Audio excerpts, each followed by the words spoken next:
बार फिर से खबर सामने आ रही है कि तेल के खरीद पर ट्रंप के दबाव को भारत ने किया दरकिनार। रूस बोला, भारत में आत्मसम्मान है, किसी की बेइज्जती करना हमने नहीं सीखा। लावरोव से सवाल किया गया था कि अमेरिका लगातार देशों पर दबाव डाल रहा है वे रूस से तेल आयात कम करें, लेकिन भारत इसका पालन नहीं कर रहा। रूस ने साफ संकेत दिया है कि वह भारत की विदेश नीति और राष्ट्रीय हितों को पूरी तरह स्वीकार करता है और किसी तीसरे देश के दबाव को भारत रूस संबंधों के बीच नहीं आने देगा। संयुक्त राष्ट्र महासभा में संबोधन के बाद रूस के विदेश मंत्री सर्गेई लावरोव ने कहा कि प्रधानमंत्री नरेंद्र मोदी द्वारा अपनाई गई स्वतंत्र विदेश नीति मॉस्को सम्मान करता है और हमेशा करता रहेगा। इस बीच उन्होंने यह भी स्पष्ट कर दिया कि अमेरिका या किसी देश के साथ भारत के रिश्ते भारत रूस संबंधों के लिए मानक नहीं हो सकते, मतलब हमारी दोस्ती को मिटा नहीं सकते। भारत रूस के बीच विशिष्ट रणनीतिक साझेदारी। लावरोव ने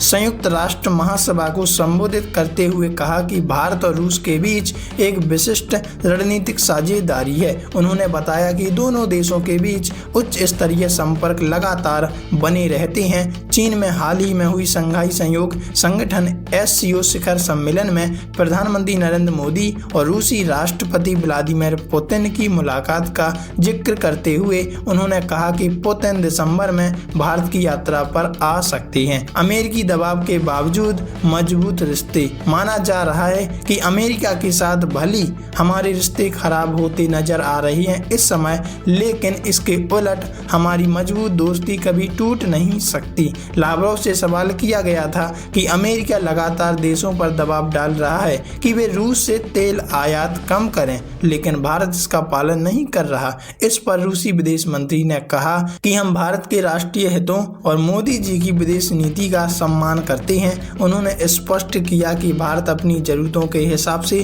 फैसले लेने में सक्षम है और रूस इसके लिए किसी प्रकार का दबाव नहीं डालता। व्यापक द्विपक्षीय एजेंडा। इस पर क्या द्विपक्षीय एजेंडा है जो हमें समझने पर मजबूर करेगा कि कैसे ये तीनों देश मिलकर कुछ नया करने वाले हैं, कुछ नई क्रांति लाने वाले हैं। देखो, लावरोव ने कहा कि भारत और रूस के बीच सहयोग के कई क्षेत्र हैं। इनमें व्यापार, सैन्य तकनीकी सहयोग, वित्त, मानवीय मामले, स्वास्थ्य सेवाएं, उच्च तकनीक और कृत्रिम बुद्धिमत्ता जैसे क्षेत्र शामिल हैं। उन्होंने जोर देकर कहा कि SCO और ब्रिक्स जैसे अंतर्राष्ट्रीय मंचों पर भी भारत और रूस के बीच करीबी समन्वय और सहयोग बना हुआ है।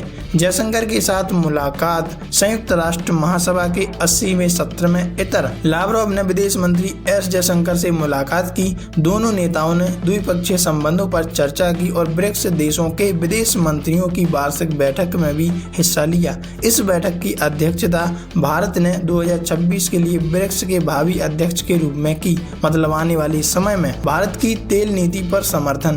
तेल आयात पर सवाल के जवाब में लावरोव ने कहा कि वह भारतीय सहयोगियों से यह पूछने की जरूरत ही महसूस नहीं करते कि वे किससे कितना तेल खरीदते हैं। उन्होंने जयशंकर के इस बयान का भी जिक्र किया जिसमें उन्होंने कहा था कि अगर अमेरिका भारत को तेल बेचना चाहता है तो वह शर्तों पर चर्चा कर सकता है, लेकिन भारत किस देश से कितना खरीदता है यह उसका स्वयं का मामला है और इसका भारत अमेरिका संबंधों से कोई संबंध नहीं।